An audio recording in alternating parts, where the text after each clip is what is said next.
Hi, how are you guys? Welcome again with me, Volta Pancaran Situmorang. Today I will describe to you about foundation of enterprise architecture model. Oke. Adapun tujuan dari pembelajaran kita kali ini, kalian dapat mengetahui fondasi dari enterprise architecture.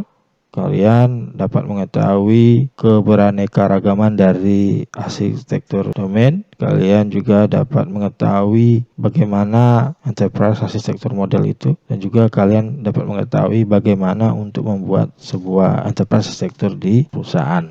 Oke. Perusahaan telah lama ya menyadari perlunya pendekatan arsitektur yang terintegrasi. Dan banyak perusahaan telah mengembangkan praktek arsitektur mereka sendiri. Namun, saat ini perusahaan masih mengalami kurangnya kemampuan di dalam desain, komunikasi, realisasi, dan manajemen dari arsitektur.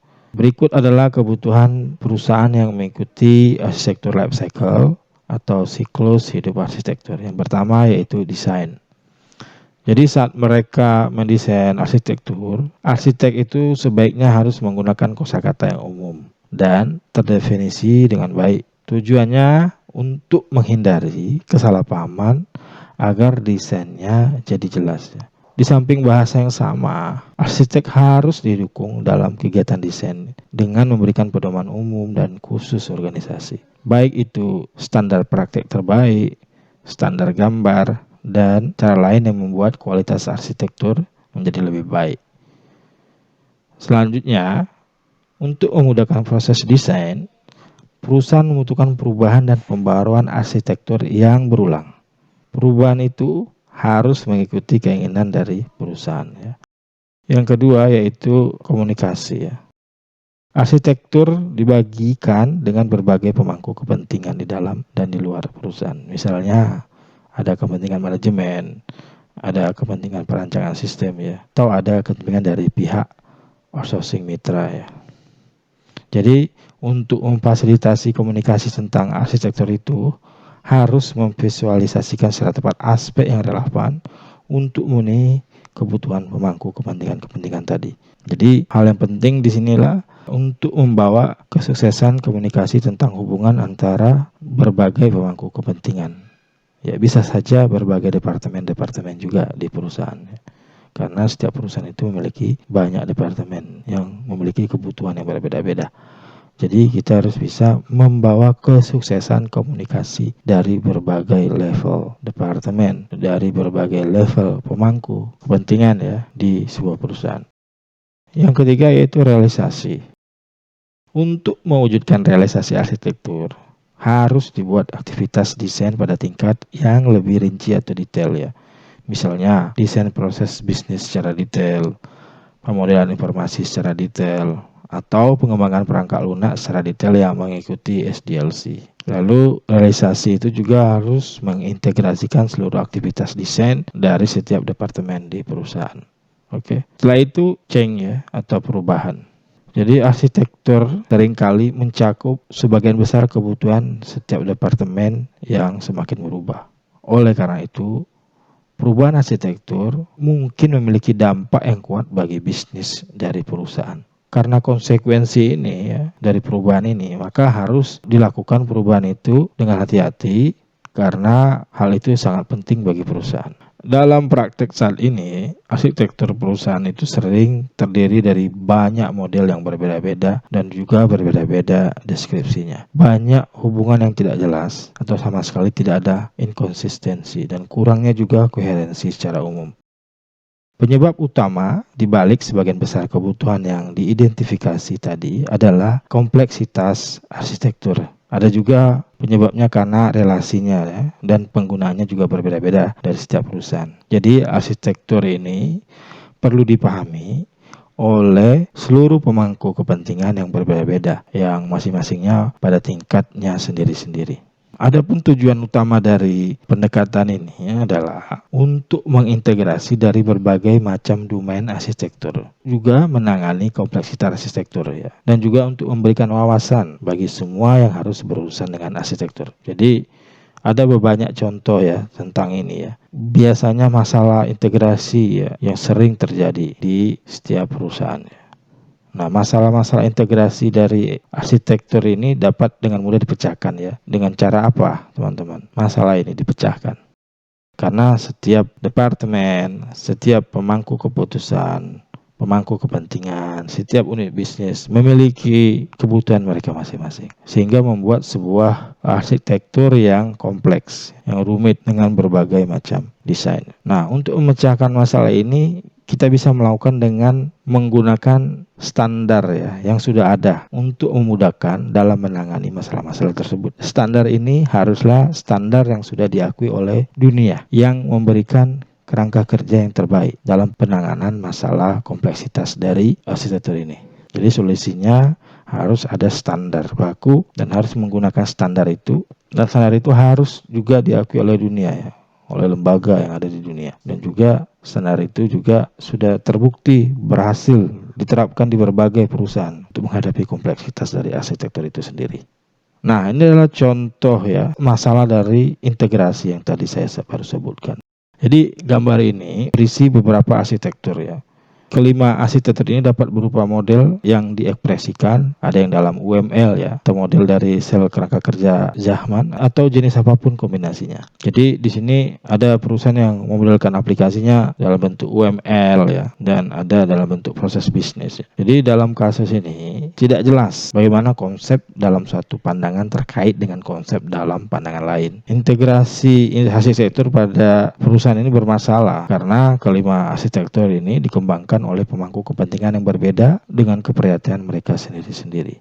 Sebenarnya teman-teman, mengaitkan arsitektur itu berarti menghubungkan ide-ide para pemangku kepentingan ini. Jadi solusi yang saya berikan yaitu gunakan standar dunia ya, bukan standar sendiri-sendiri. Dalam enterprise arsitektur ada kata-kata yang asing kita dengar ya. Yang pertama itu ada domains ya. Domain itu adalah setiap subset dari konsepsi yang menjadi satu set elemen yang dipahami sebagai beberapa bagian atau aspek. Lalu yang kedua itu ada model. Model ini dijelaskan adalah konsepsi domain yang sengaja diabstraksikan dan tidak ambigu. Selanjutnya ada modeling ya. Modeling ini adalah tindakan pemodelan yang dilakukan dengan sengaja dengan mengabstraksikan model lain atau yang terkandung ya. Lalu ada juga views dan viewpoints. ISO atau IS atau IEEE 42010 tahun 2011 mendefinisikan views dan viewpoint ya. View ini adalah pandangan ya, pandangan yang mengekspresikan arsitektur sistem kepentingan dari perspektif satu atau lebih pemangku kepentingan ya. Tujuannya untuk mengatasi masalah tertentu ya. Jadi penggunaan konvensi ini ditetapkan oleh sudut pandangnya masing-masing. Oke. Lalu ada lagi nih. Viewpoint di sini dijelaskan ya oleh ISO atau IS atau IEEE 42010 tahun 2011 mengatakan viewpoint ini adalah sudut pandang untuk membangun, menafsirkan, menggunakan dan menganalisis satu jenis tampilan arsitektur. Oke. Ada lagi nih, simbolik ini adalah sebuah simbol yang mengekspresikan properti arsitektur sistem melalui simbol-simbol yang mengacu kepada realitas. Oke. Lalu sebuah model semantik atau semantik model ini adalah interpretasi dari model simbolik dan mengungkapkan makna dari simbol-simbol dalam model itu. Model arsitektur enterprise itu merupakan suatu acuan standar ya, yang nantinya bisa digunakan oleh perusahaan untuk mengembangkan arsitektur enterprise. Salah satu tujuan dari penerapan arsitektur enterprise adalah menciptakan keselarasan antara bisnis dan teknologi informasi bagi kebutuhan organisasi, juga tidak terlepas ya dari bagaimana sebuah perusahaan itu merencanakan dan merancang arsitektur enterprise tersebut ya. Jadi untuk melakukan pengembangan sebuah arsitektur enterprise itu diperlukan suatu metodologi yang lengkap serta mudah digunakan ya. Framework yang bisa digunakan yaitu TOGAF ADM. TOGAF ADM ini merupakan metodologi yang cukup lengkap teman-teman. Sedangkan RUP ini ya merupakan metode pengembangan sistem yang dapat dipercaya untuk menghilangkan kesenjangan selama melakukan pengembangan sistem ya.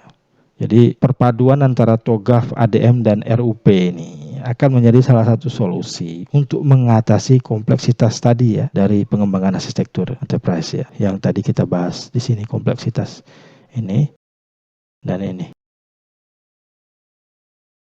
Jadi tahapan dalam model arsitektur enterprise itu sangat penting teman-teman, karena akan berlanjut pada tahapan berikutnya yaitu rancangan arsitektur atau lebih dikenal dengan blueprint. Blueprint sistem informasi ini merupakan output ya teman-teman, atau luaran dari model arsitektur enterprise yang sudah dihasilkan. Ini adalah TOGAF Architecture Development Method atau TOGAF ADF. Nah, di sini kita dapat melihat bagaimana kerangka kerja dari TOGAF ini. Meliputi ada arsitektur vision, business arsitektur, information system arsitektur, teknologi arsitektur, opportunity and solution, migration planning, implementation governance, arsitektur change management. Dan kembali lagi ke awal ya. TOGAF ini memberikan metode yang detail teman-teman dalam membangun dan mengelola serta mengimplementasikan arsitektur enterprise dan sistem informasi yang disebut dengan Architecture Development Method atau ADM ya. Architecture Development Method ini merupakan metode generik yang berisikan sekumpulan aktivitas yang digunakan dalam memodelkan pengembangan arsitektur enterprise. Jadi metode ini juga bisa digunakan teman-teman sebagai panduan atau alat untuk merencanakan, merancang, mengembangkan, dan mengimplementasikan arsitektur sistem informasi untuk perusahaan. Jadi bagaimana semua tahapan dari TOGAF ADM ini dapat digunakan dalam aktivitas pengembangan arsitektur enterprise? Jawabannya adalah diperlukan sumber daya informasi berupa adanya guidelines, ya, adanya template, adanya daftar kegiatan, sehingga bisa dijadikan dokumentasi. TOGAF ADM ini juga merupakan metode yang bersifat generik dan mudah diimplementasikan berdasarkan kebutuhan banyak perusahaan, dan ini sudah terbukti.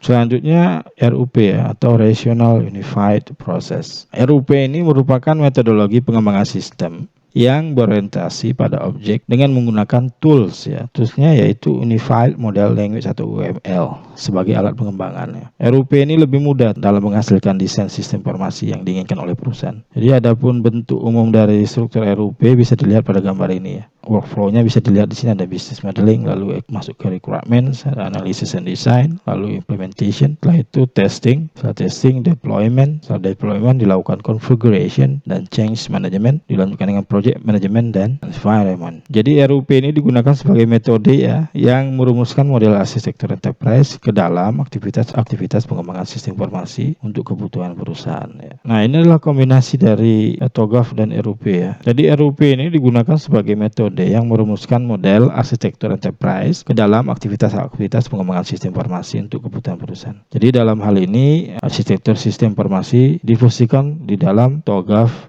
ADM, yaitu dapat kita lihat pada tahapan F ataupun migration planning dan H pada tahap change management. Sehingga dalam tahapan ini RUP bisa dijadikan sebagai acuan detail dalam merancang blueprint sistem informasi karena pendekatan dan teknik pemodelan serta tools yang digunakan juga hampir sama ya.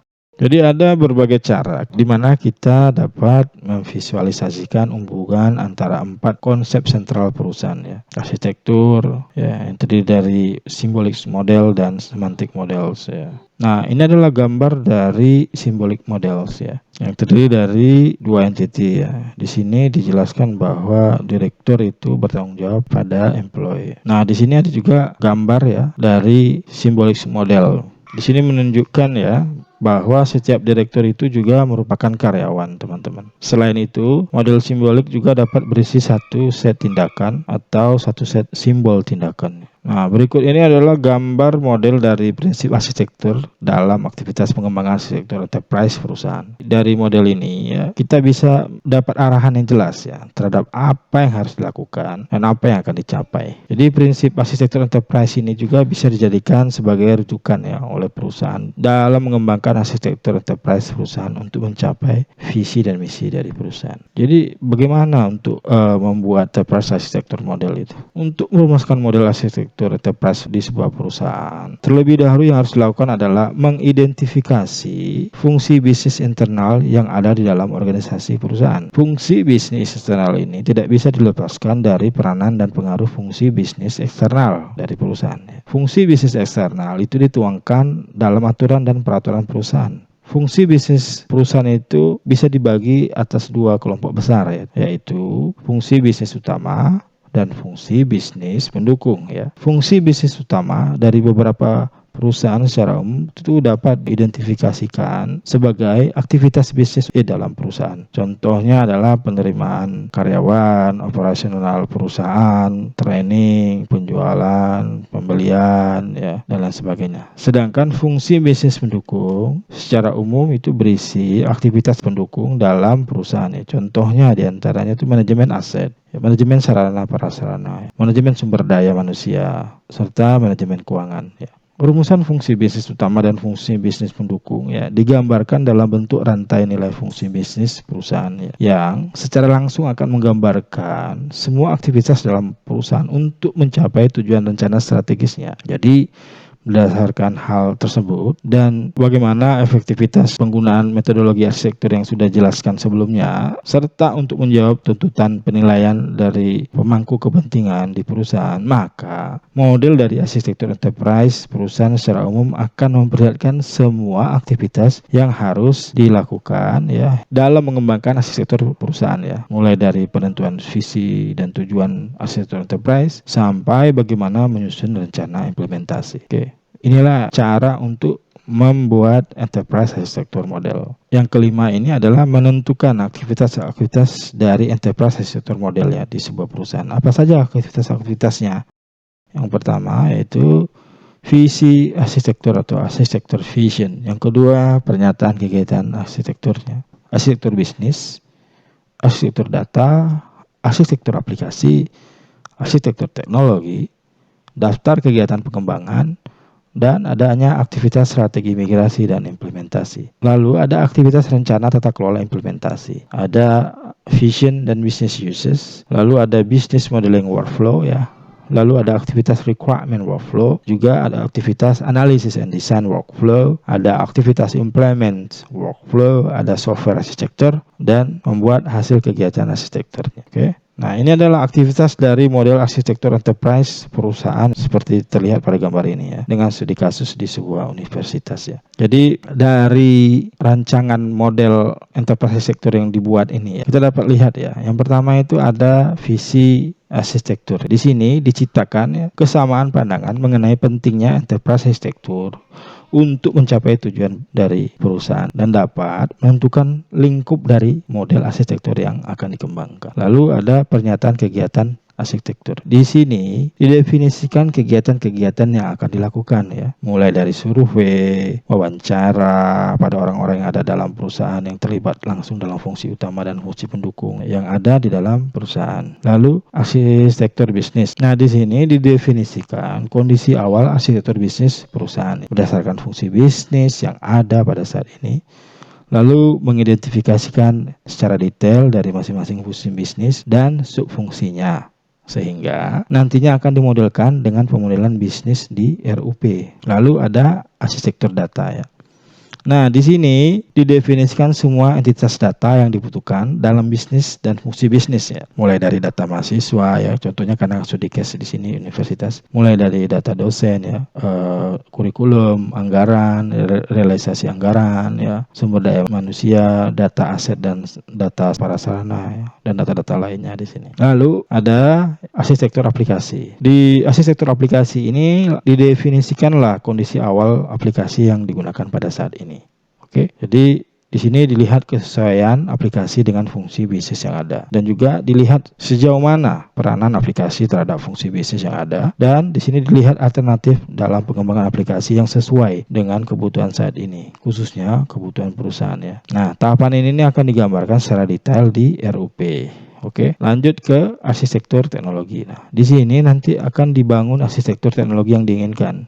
Dimulai dari penentuan dasar, alternatif teknologi sampai pelaksanaan ya. Teknologi ini direpresentasikan dengan kerangka kerjanya sendiri-sendiri ya, dengan penjelasan detail dalam penggunaan teknologi dalam sebuah perusahaan. Lalu ada daftar kegiatan pengembangan ya. Berdasarkan model arsitektur yang dihasilkan pada tahap sebelumnya, maka disusunlah daftar kegiatan pengembangan sistem informasi, mulai dari persiapan pemilihan kebutuhan desain sistem ya, sampai nantinya dihasilkanlah sebuah desain sistem yang nantinya bisa dipergunakan di perusahaan. Lalu ada rencana tata kelola implementasi. Nah, di sini disusun rekomendasi untuk setiap implementasi pengembangan dan juga disusun rencana tingkat tinggi dari implementasi secara detail yang menetapkan organisasi pelaksana untuk memproses implementasi sistem ya, dan juga memastikan kesesuaian pelaksanaan pengembangan sistem dengan arsitektur yang dikehendaki. Lalu masuk ke vision and business uses. Di sini disesuaikan kembali visi misi bisnis dengan kesesuaian arsitektur aplikasi yang sudah dimodelkan pada tahap sebelumnya. Tujuan dari tahapan ini untuk memetakan relasi arsitektur aplikasi dengan pencapaian visi yang dirumuskan perusahaan. Lalu ada business modeling workflow. Nah, di sini akan dikembangkan model bisnis berdasarkan model arsitektur bisnis dengan menetapkan konteks sistem dalam model use case bisnis terhadap semua fungsi bisnis dalam perusahaan. Lalu ada lagi requirement workflow. Di sini didefinisikan ulang ya, peranan sistem dan untuk apa sistem itu digunakan sehingga dapat dimodelkan spesifikasi dari model use case sebelumnya berdasarkan kebutuhan fungsional dan kebutuhan non fungsional. Lalu ada analisis desain workflow. Nah, di sini dilakukan analisis ulang terhadap persyaratan fungsional sistem dan juga melakukan desain sistem berdasarkan kebutuhan fungsi-fungsi bisnis yang ada di dalam perusahaan. Oke. Lalu implementation workflow. Di sini disusun rencana implementasi tingkat tinggi secara detail ya, yang menjadi rencana yang lebih detail terhadap aktivitas pengembangan sistem ya, mulai dari desain sampai menghasilkan sebuah sistem yang lengkap. Oke. Lalu ada software arsitektur. Di software arsitektur ini didefinisikan lingkup dari sistem yang dihasilkan berdasarkan integrasi data dengan aplikasi dan aplikasi dengan fungsi bisnis dan integrasi semuanya dalam cakupan kebutuhan akan data, aplikasi, dan teknologi oleh bisnis dari perusahaan. Setelah semua itu dibuat, maka masuklah kita ke hasil kegiatan arsitektur ya. Nah, disinilah ditetapkan proses arsitektur enterprise baru yang telah selesai diimplementasikan. Jadi di sini harus secara berkelanjutan memonitor perkembangan teknologi ya dan perubahan lingkungan organisasi, dan juga di sini ditentukan apakah akan dilakukan siklus pengembangan arsitektur enterprise berikutnya. Oke. Ada prinsip arsitektur dalam pengembangan arsitektur enterprise ya. Prinsipnya ada 10 teman-teman. Yang pertama yaitu keputusan sistem informasi harus mengacu pada rencana strategis perusahaan. Oke.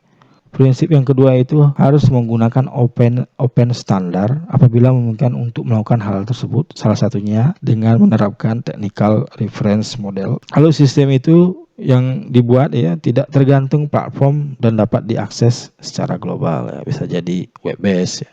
Sistem juga harus mengadopsikan produk atau platform yang telah distandar untuk mengurangi perbedaan dari setiap divisi ataupun setiap unit bisnis. Jadi sistem itu dirancang dengan target yang tercakup dalam kriteria kebutuhan informasi dalam perusahaan ya. Jadi harus memenuhi segala kebutuhan perusahaan. Sistem itu juga harus menggunakan data yang valid. Prinsip yang ke-7 ya, di sini sistem yang dirancang itu harus mudah dikembangkan dan ditambahkan, harus bisa di-custom, harus bisa ditambahkan modul ya, apabila stakeholder menginginkan perubahan seiring dengan perkembangan perusahaan. Lalu prinsip yang ke-8 yaitu pengelola sistem itu harus mudah, tampilannya juga user friendly, sistemnya juga mudah digunakan oleh siapa saja yang memiliki akses pengelolaan sistem. Lalu sistem itu harus memperhatikan dan mengutamakan keamanan ya. Sistem itu juga yang terakhir harus melindungi privasi dan hak atas kekayaan intelektual, baik itu individu maupun perusahaan, karena ada data-data penting yang ada di dalamnya. Oleh karena itu, pendekatan arsitektur ini sangat diperlukan ya untuk mengendalikan organisasi dan sistem informasi yang kompleks pada saat ini. Jadi dalam suatu perusahaan itu banyak masalah yang berbeda-beda ya, tapi harus ditangani teman-teman, khususnya dalam permasalahan integrasi. Jadi proses bisnis juga harus berkontribusi pada produk dan layanan organisasi. Aplikasi juga harus mendukung proses ini. Sistem dan jaringan yang dirancang juga harus menangani aplikasi dan semuanya harus jalan dengan tujuan organisasi secara keseluruhan. Jadi pendekatan arsitektur terintegrasi sangat diperlukan untuk mengendalikan organisasi dan sistem informasi yang kompleks saat ini. Jadi diakui ya teman-teman secara luas bahwa perusahaan perlu melakukan arsitektur ya untuk menunjukkan kepada kita bahwa bisnis dan pengembangan perkembangan teknologi ilmu komputer itu tanpa visi arsitektur akan mengarah ke sistem yang tak terkendali. Jadi di dalam suatu perusahaan itu banyak masalah yang berbeda-beda ya, khususnya dalam masalah integrasi dari setiap unit. Itu perlu ditangani ya. Dan semua ini harus sejalan dengan tujuan perusahaan secara keseluruhan. Kesimpulan dari pembahasan kita hari ini ya, ada dua model ya yang bisa digunakan, yaitu TOGAF dan ADM untuk memecahkan permasalahan perancangan enterprise arsitektur. Model arsitektur enterprise perusahaan yang digunakan secara keseluruhan menekankan bagaimana cara penerapan TOGAF ADM sebagai salah satu metode yang bisa digunakan untuk melakukan pengembangan sektor enterprise. Lalu TOGAF ADM ini direalisasikan dengan metode pengembangan sistem RUP, tujuannya untuk mendapatkan rancangan atau blueprint dari sistem informasi perusahaan. Lalu di setiap tahapan pada TOGAF ADM itu dapat dilakukan secara benar apabila proses bisnis yang ada di dalam organisasi benar-benar harus dipahami dan mampu diidentifikasi secara lengkap dan benar. Terima kasih.